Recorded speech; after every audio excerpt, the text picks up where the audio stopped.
बिस्मिल्लाहिर्रहमानिर्रहीम। अस्सलाम वालेकुम नाज़रीन, आप यूट्यूब चैनल देख रहे हैं। मैं इमरान खान हूँ। ख़बरें मैं आपको दूंगा, कुछ ख़बरें बहुत बुरी हैं, लेकिन आखिर में जो ख़बर मैं आपको दूंगा वो बहुत अच्छी खबर है।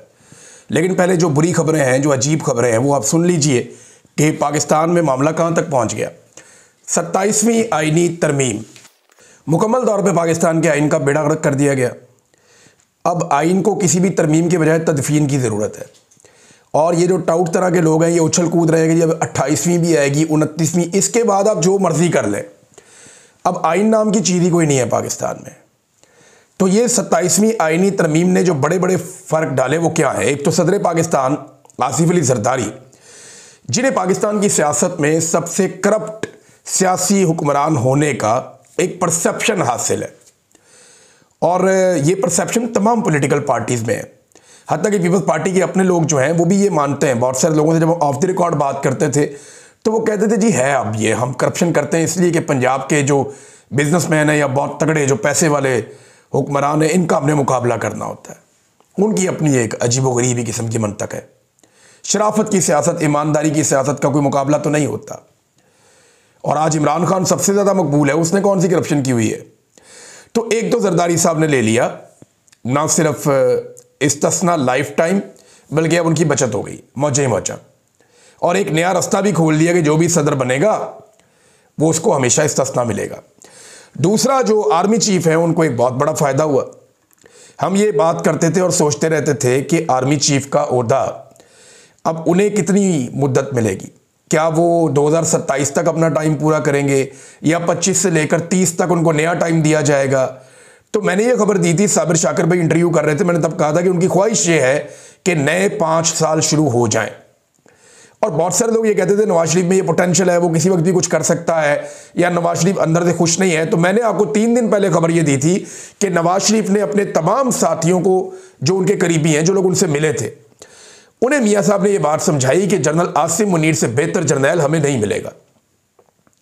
कोई हमारे लिए इस लेवल तक नहीं जाएगा जहां तक आसिम मुनीर साहब चले गए। तो हमें फायदा इनसे है, जितना फायदा हम आसिम मुनीर को दे सकते हैं उससे ज्यादा फायदा हमें है। तो नवाज शरीफ साहब सिंबॉलिकली खुद पहुंचे और आकर उन्होंने वहां पे वोट भी किया।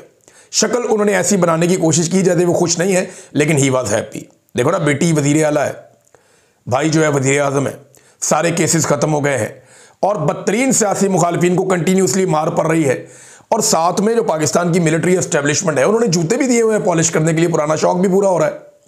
और एक और जो बड़ी चीज है वो ये है कि हमेशा के लिए मियां साहब को ये लगता है कि अब उनके खानदान को इक्तदार दिया जाएगा एस्टेब्लिशमेंट की जानिब से, क्योंकि हमने सारा का सारा सिस्टम लपेट दिया है।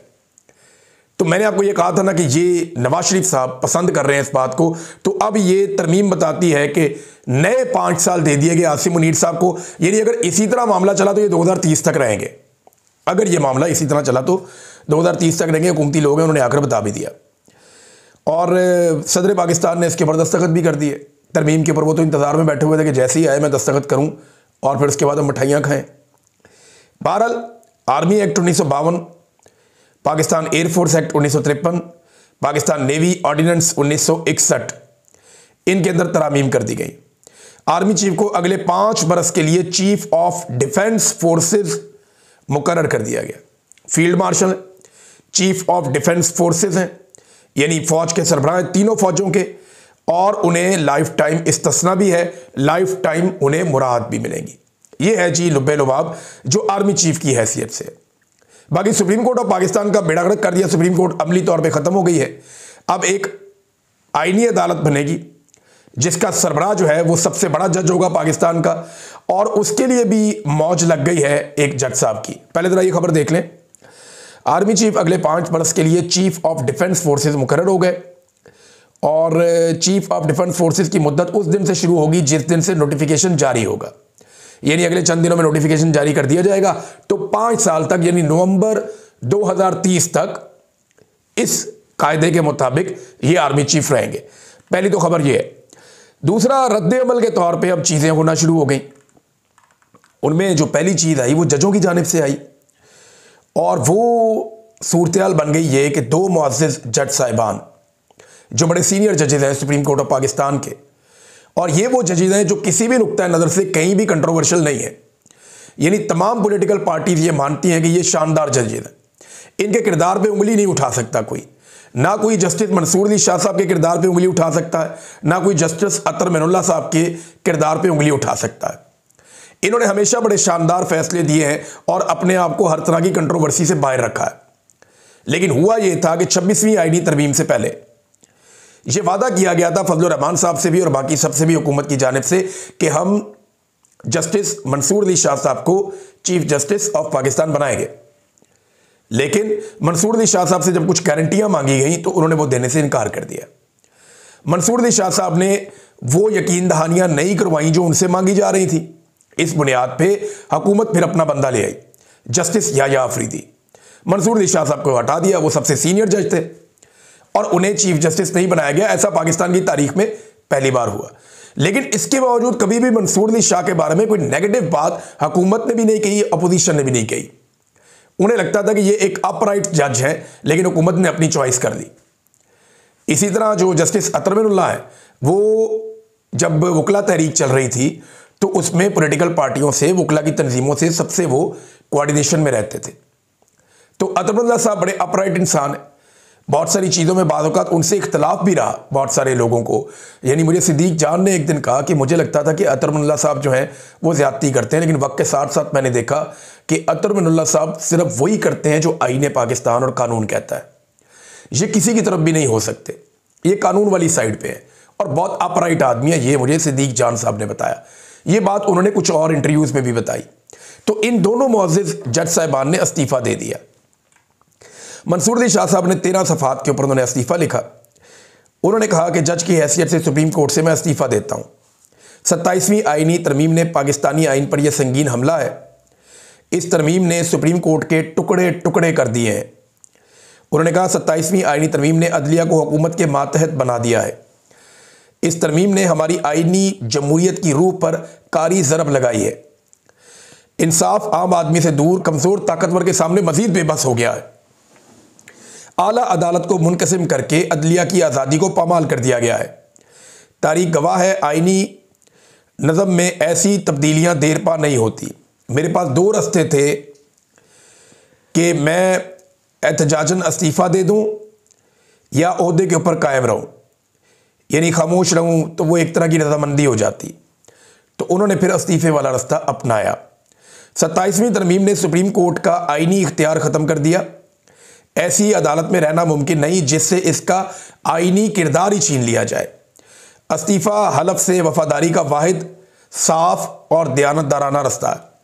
यानी मैं अपने हलफ से वफादारी करूँगा, क्योंकि जो मैंने हलफ जिस आइन के तहत उठाया था वो आपने सारा मामला ही ख़त्म कर दिया, तो मेरे हलफ का तकाजा है कि मैं इस्तीफ़ा दे दूँ। मैं हलफ से वफादार रहा, ये वो गवाही दे रहे हैं। उन्होंने कहा हुकूमत और मुतनाज़ अदालती क़यादत ने तरमीम को कबूल किया और चीफ जस्टिस ने इदारे के दिफा के बजाय अपने ओहदे को तरजीह दी। पाकिस्तान में हमेशा एक ही सुप्रीम कोर्ट रही है। इस्तीफ़े में उन्होंने लिखा कि तरमीम ने सुप्रीम कोर्ट के ऊपर नई वफाकी आईनी अदालत कायम की। नई अदालत अदालती, जमहूरी और आम कानूनी निज़ाम से मुतसादम है। उन्होंने कहा कि वफाकी आईनी अदालत को सियासी मसलहत के तहत वजूद में लाया गया। ये कोई इस्लाह नहीं बल्कि ख़तरनाक तरीन तनज़ली है। 26वीं तरमीम अदलिया की आज़ादी कमज़ोर करने का पहला कदम थी। फिर जस्टिस अतर मिनुल्लाह साहब ने भी अपना इस्तीफ़ा दे दिया, सदर मुमलिकत को भिजवा दिया, जिसमें उनका कहना था कि सुप्रीम कोर्ट ऑफ पाकिस्तान के जज के ओहदे से इस्तीफ़ा देता हूँ। 11 साल कबल इस्लामाबाद हाई कोर्ट के जज के तौर पे मैंने हलफ उठाया था। अतर मिनुल्लाह ने बताया कि 4 साल बाद मैं chief justice Islamabad high court बना, फिर 4 साल बाद मैं उसके 4 साल बाद सुप्रीम कोर्ट ऑफ पाकिस्तान में आ गया। मैंने तमाम अदवार में हलफ का बुनियादी वादा एक ही था जो भी मैंने हलफ उठाया। उन्होंने लिखा कि यह हलफ किसी आइन का नहीं बल्कि आईने पाकिस्तान से वफादारी का हलफ था मेरा। यानी ऐसा नहीं है कि जो भी आइन होगा उसके साथ मैं नहीं, आईने पाकिस्तान के साथ वफादारी का मैंने हलफ उठाया था। 27वीं तरमीम से कबल चीफ जस्टिस पाकिस्तान को ख़त लिखा था। ख़त में मुजव्वज़ा तरमीम पर शदीद तशवीश का मैंने इजहार किया। अतर मिनुल्लाह ने अपने इस्तीफ़े में लिखा कि ख़त के मंदरजात दोहराने की ज़रूरत नहीं है। खामोशी और बेअमली के पस मंज़र में ख़दशात दुरुस्त साबित हुए। पाकिस्तान के अवाम की खिदमत मेरे लिए सबसे बड़ा एजाज़ रहा। उन्होंने कहा कि मैंने अपने हलफ के मुताबिक बेहतरीन सलाहियत से फ़राइज़ सर अंजाम दिए। आज वही हलफ मुझे बाकायदा इस्तीफ़ा देने पर मजबूर कर रहा है। जिस आइन के तहफ़्फ़ुज़ का मैंने हलफ लिया था। अब ये भी वही बात कर रहे हैं कि मैंने जो हलफ लिया था मैं उसकी खिलाफ वर्जी नहीं कर सकता। मेरा हलफ मुझे मजबूर कर रहा है कि मैं अब इस्तीफ़ा दे दूं, क्योंकि अब वो अदालत ही नहीं रही, वो मामला ही नहीं रहा, इंसाफ देना मुमकिन ही नहीं है। तो यानी उन्होंने कहा जिस आइन के तहफ़्फ़ुज़ का मैंने हलफ लिया था वो अब बाकी नहीं रहा। मौक़िफ़ अपनाया कि ख़ुद को कायल करने की बहुत कोशिश की मगर मेरे से मुमकिन नहीं हुआ। नए निज़ाम की बुनियाद अब आइन के मज़ार पर रखी जा रही है। जो बाकी रह गया है वो सिर्फ एक साया है। आइन जो है वो रूह से खाली है। फिर काफ़ी चीज़ें इन्होंने लिखी, बहुत सारी चीज़ें उन्होंने बताई। और मंसूर अली शाह साहब ने भी, अतर मनउल्लाह साहब ने भी, इन दोनों ने इस्तीफ़ा दे दिया। पाकिस्तान में अप्रिशिएट किया जा रहा है इनके इस्तीफ़े को। वकला तंजीमें अप्रिशिएट कर रही हैं, वकला बहुत बड़ी तादाद में अप्रिशिएट कर रहे हैं, अपोजिशन पार्टियाँ अप्रिशिएट कर रही हैं, हुकूमती जमातें इनके ऊपर तनकीद कर रही हैं कि इन जजों को इस्तीफ़ा नहीं देना चाहिए था, बल्कि कुछ लोग कह रहे हैं अगर दे दिया तो कबूल कर लेंगे।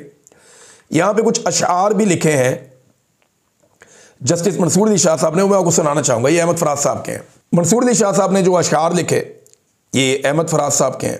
मेरा कलम तो अमानत है मेरे लोगों की, मेरा कलम तो अदालत मेरे ज़मीर की है, इसीलिए तो जो लिखा तपा के जां से लिखा, जभी तो लोच कमा का ज़बान तीर की है। मैं कट गिरूं के सलामत रहूं, यकीन है मुझे कि ये हिसारे सितम कोई तो गिराएगा। तमाम उम्र की एज़ा नसीबियों की कसम, मेरे कलम का सफ़र रायगाना जाएगा। ये उन्होंने आखिर में लिखा अपने इस्तीफ़े में, मंसूर अली शाह साहब ने, और फिर उनका इस्तीफ़ा आ गया। अब ये दो जज साहिबान हैं, क्या मज़ीद जज साहिबान भी इस्तीफ़ा देंगे? इसका हमारे पास जवाब नहीं है। लेकिन ये जज साहिबान क्या करेंगे, ये है अब तक का सबसे बड़ा सवाल। क्या ये इस्तीफ़ा देकर घर जाके बैठ जाएंगे, या ये भी इमरान खान की तरह घर बैठने की बजाय मुकाबला शुरू करेंगे? इनके पास दो रास्ते थे, या तो घर ही बैठना होता तो अदालत में रहते, और अगर इनकी गैरत ने गवारा नहीं किया और इन्होंने इस्तीफ़ा दे दिया और फिर जाकर घर बैठ गए या अपनी अदालत करते रहे या अपना वो थोड़ा बहुत वकालत करते रहे, तो इनको कोई फ़र्क नहीं पड़ेगा। फ़र्क ये डाल सकते हैं जब ये कोई तहरीक शुरू करेंगे। और जो बातें इन्होंने लिखी हैं अपने इस्तीफ़े में, जब आप उन बातों को पढ़ते हैं तो आपको अंदाज़ा हो जाता है कि ये खामोश होकर नहीं बैठेंगे। ऐसा लगता है कि आने वाले दिनों में ये जज साहिबान कोई तहरीक शुरू कर सकते हैं, या कम से कम बार्स में जाएंगे, वकला से मुलाकातें करेंगे और एक मोमेंटम बनेगा। लेकिन क्या वो मोमेंटम बनने दिया जाएगा, इस पर हम अगले वीलॉग में बात करेंगे। अच्छी खबर जो है वो भी बाकी है, वो मैं आपको बाद में सुनाता हूँ। लेकिन पहले ये देख लें कि जस्टिस अमीनुद्दीन खान साहब बार बार ये कहते थे 26वीं जो आईनी तरमीम है उसका मुझे क्या फ़ायदा हुआ, तो आज उन्हें भी उनका जवाब मिल गया। 27वीं आईनी तरमीम जो है उसके अंदर जस्टिस अमीनुद्दीन खान साहब को आईनी अदालत का सरबराह मुकर्रर किया गया अब, और 3 साल की उन्हें मज़ीद नौकरी मिल गई है। रिटायरमेंट के उनके अब सिर्फ बाकी हैं 15 दिन, लेकिन उनकी रिटायरमेंट से 15 दिन पहले एक आईनी तरमीम होती है, और उस आईनी तरमीम के नतीजे में वो 3 साल मज़ीद जज रहेंगे और आईनी अदालत के सरबराह बन जाएंगे। तो सारी ताकत उनके पास आ जाएगी। तो जस्टिस अमीनुद्दीन खान साहब ने जो वफादारी निभाई सिस्टम के साथ, जैसे मिलिट्री कोर्ट्स के सिविलियन के ट्रायल को उन्होंने जायज़ करार दिया, जैसे उन्होंने मखसूस नशिस्तें पाकिस्तान तहरीक इंसाफ से छीन कर बाकी पॉलिटिकल पार्टीज़ को दी, जिसकी बुनियाद के ऊपर ये आईनी तरमीम मुमकिन हुई, तो इस तरह उन्हें कोई ना कोई तो रिवॉर्ड मिलना था। और रिवॉर्ड वो ये कि उनको 3 साल मज़ीद वो इस नौकरी पर रहेंगे और पाकिस्तान की अदलिया की सबसे ताकतवर पोस्ट के ऊपर वो इंजॉय करेंगे। अब जो दिखाई दे रहा है वो ये है। नाज़रीन, यही पाकिस्तान के आर्मी चीफ के साथ हुआ। आज से 15 दिन के बाद उनका मुद्दत मुलाजमत ख़त्म हो रहा था। आज से चंद दिन के बाद उनकी मुद्दत मुलाजमत ख़त्म हो के उनको घर जाना था। लेकिन हुआ क्या, एक आईनी तरमीम के नतीजे में एक नया रास्ता निकाला गया। उस रास्ते के ज़रिए से अब उनको नया ओहदा दिया जाएगा। ये ओहदा लेने के बाद वो अगले 5 साल तक के लिए ना सिर्फ आर्मी चीफ रहेंगे, फील्ड मार्शल रहेंगे, बल्कि उनके पास एक इस्तिस्ना भी होगा। इस्तिस्ना की ज़रूरत क्या है, क्योंकि बहुत बुरे हालात हुए हैं गुज़िश्ता 3 साल में। पाकिस्तान के अंदर ना पिछला बड़ा वाक़या हुआ था मुशर्रफ के दौर में, कराची में कत्लेआम हुआ था जो स्टेट ने किया। उसके बाद अगला जो कत्लेआम हुआ था वो हुआ था सानिया मॉडल टाउन में, ये भी स्टेट ने किया। तो ये 10 साल में एक आधा वाक़या होता था इस तरह का। लेकिन गुज़िश्ता 3 सालों में 4 बड़े वाक़यात ऐसे हो चुके हैं। 9 मई कत्लेआम, 26 नवंबर कत्लेआम, अक्टूबर में मुरीद के कत्लेआम, फिर आज़ाद कश्मीर में कत्लेआम। ये वाक़यात ऊपर नीचे हो चुके हैं, बड़ी खौफनाक चीज़ है। तो इस्तिस्ना की बिला वजह ज़रूरत नहीं है। फील्ड मार्शल भी इस्तिस्ना ले चुके हैं। तो अब कुल मिला के कहानी ये है कि हर तरफ एक आपको अंधेरा दिखाई दे रहा है। आपको दिखाई दे रहा है कि जिन लोगों ने पाकिस्तान के ऊपर जुल्म किया, जबर किया, जिन्होंने पाकिस्तान की मईशत को तबाह बर्बाद कर दिया, जिन्होंने हंसते खेलते मुल्क को कहां से कहां पहुंचा दिया, आज हर पाकिस्तानी पाकिस्तान को जेल समझ के वहां से भाग के बाहर जाना चाहता है। हमारे पाकिस्तानी कश्तियों के अंदर यूनान के पानियों में डूब रहे हैं। गुर्बत की लकीर से नीचे आधा पाकिस्तान तकरीबन चला गया है। पाकिस्तान के अंदर से जितनी बड़ी मल्टीनेशनल कंपनियां हैं वो पाकिस्तान को छोड़ छोड़ के पाकिस्तान से बाहर भाग रही हैं। किसी तरफ कोई उम्मीद नहीं है, हर तरफ अंधेरा ही अंधेरा है। ऐसी सूरत हाल में मैं आपको एक उम्मीद वाली खबर देना चाहता हूं, और ये खबर आज की नहीं है, बहुत पुरानी है। मैंने ना अपनी ज़िंदगी में एक मरतबा नहीं, कई मरतबा एक चीज़ का तजुर्बा किया कि जब हालात बहुत बुरे हो जाते हैं ना, जब आपको लगता है कि सारा कुछ ही हाथ से निकल गया, जब आपको लगता है कि अब कोई उम्मीद नहीं है, वापसी का कोई रास्ता नहीं है, अब चीज़ें ठीक नहीं हो सकती, तो तब चीज़ें अचानक ठीक हो जाती हैं, क्योंकि वहाँ से आपका रब चीज़ें अपने हाथ में लेता है। आप कोशिश करते हैं, कोशिश करना आपके ज़िम्मे, यानी रात का जो सबसे अंधेरा हिस्सा होता है ना, वो सुबह से पहले वाला होता है। ये बात आप अपने जहन में रखें। ये रात अब जितनी काली हो गई है ना, जितना अंधेरा फैल गया है, जितनी मायूसी फैल गई है, इसका मतलब है कि रात का वो पहर शुरू हो चुका है, जिसके बाद सवेरा आएगा। और एक बात आप अपने जहन में और रखिएगा। जनरल बाजवा एक दिन टेलीफोन पे बात कर रहे थे मेरे एक दोस्त से। वो मेरे दोस्त चाहें वो सुन रहे होंगे मेरा वीलॉग, अगर चाहें तो वो कंफर्म कर सकते हैं, वो खुद भी वीलॉग करते हैं। तो मैंने उनके स्पीकर फ़ोन पे जनरल बाजवा को ये कहते हुए सुना कि आप ये नहीं जानते कि फ़ौज का निज़ाम क्या है। फ़ौज के अंदर जो आदमी आर्मी चीफ बन जाता है ना, फ़ौज फिर उसको कभी भी कुछ नहीं होने देती। वो आदमी हमेशा प्रोटेक्टेड रहता है। जब तक वो मर नहीं जाता, फ़ौज की जिम्मेदारी होता है, और फ़ौज उस आदमी को कभी कुछ नहीं होने देगी जो कभी भी फ़ौज का आर्मी चीफ रहा होगा। अब जो खबर मैं आपको देने लगा हूं ना, ये है बड़ी खबर। जनरल बाजवा तक तो हर आर्मी चीफ को ये लगता था कि क्योंकि वो फ़ौज का आर्मी चीफ रहा तो रिटायरमेंट के बाद फ़ौज उसकी प्रोटेक्शन करेगी और उसे कुछ नहीं होने देगी। ये कॉन्फिडेंस आसिम मुनीर साहब को क्यों नहीं है? सवाल ये पैदा होता है, वो क्यों लाइफ टाइम इस्तिस्ना लेना चाहते हैं? क्या उन्हें किसी बात का खौफ है?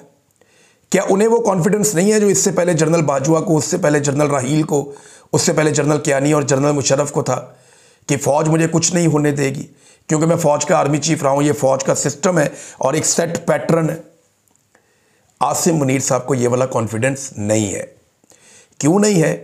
ये चीज़ें हमें शायद मुस्तकबिल में पता चलेंगी, लेकिन एक बात तो कंफर्म है कि खौफ और डर मौजूद है, और इसी डर और खौफ के निज़ाम में से और इसी अंधेरे में से रोशनी फूटेगी, और जब वो रोशनी फूटेगी तब आपको मेरी ये बात याद आएगी, क्योंकि मैंने इंतहाई मायूसी के आलम में एकदम हालात को बदलते हुए देखा।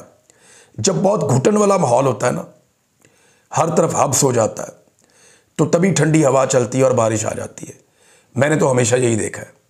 जब कभी घुप अंधेरा हो जाता है ना, तो रात का वो आखिरी पहर होता है, उसके बाद सुबह की रोशनी निकलती है। अब ये घुप अंधेरे का वक्त है। अच्छी खबर ये है कि हम यहाँ पे मौजूद हैं।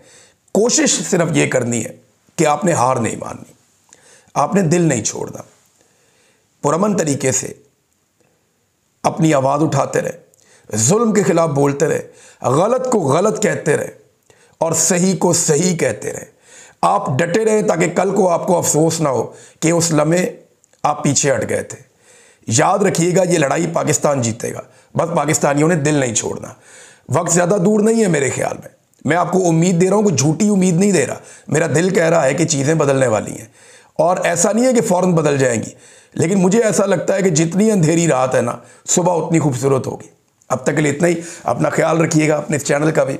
अल्लाह हाफ़िज़।